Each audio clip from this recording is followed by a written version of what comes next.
Yung order namin.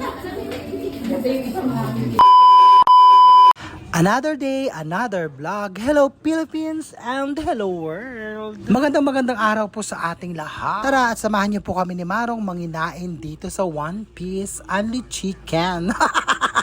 Pagdating namin ni Maron dito, napakadami palang kumakain sa loob. Akala ko nga walang tao, punong-puno pala, nakakaloka. Puro pakpak pala naman ako ang kakainin, nakakaloka.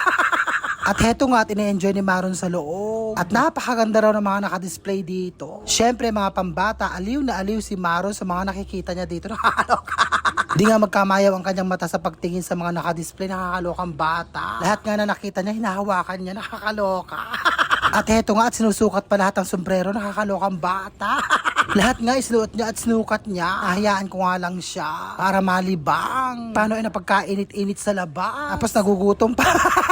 Naipon nga daw yung gutom niya ngayon, nakakaloka. At heto nga, dumating na ang aming sausawan, ang garlic parmesan at ang super cheese. Yung mga order namin.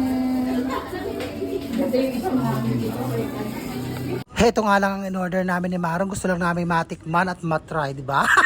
Alam nyo naman, charot. Mainit nga siya kasi nga bagong luto.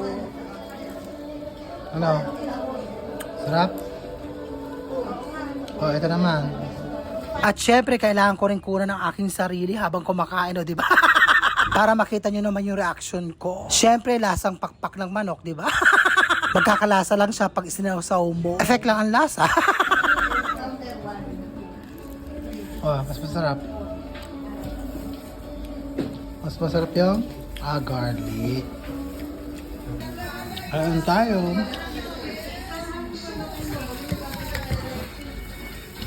Chicken wings lahat. Tapos nakaganito gloves.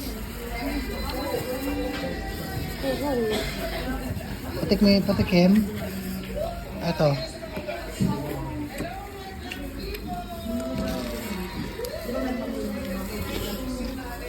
Mahal din.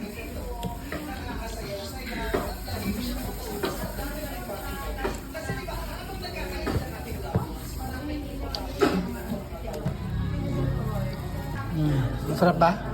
Sobrang. Ito pinagbutuhan, no? Kaya lang syempre, matigas, masakit sa ngipin, nakakaloka. Masyadong matigas yung pagkakaprito niya, nakakaloka. So ayan nga, tapos na kaming kumain ni Maron at pauwi na kami ng bahay. Dito nga yan sa may terminal sa Cabanatuan City, Nueva Ecija. At heto nga at may parating ng sasakyan at dito kami sasakay ni Maron. Kung gusto nyo matikman, madali lang hanapin. Dito lang sa may tabi ng eskwelahan ng GIL. So paano yan? Hanggang sa muli, I love you all and I thank you.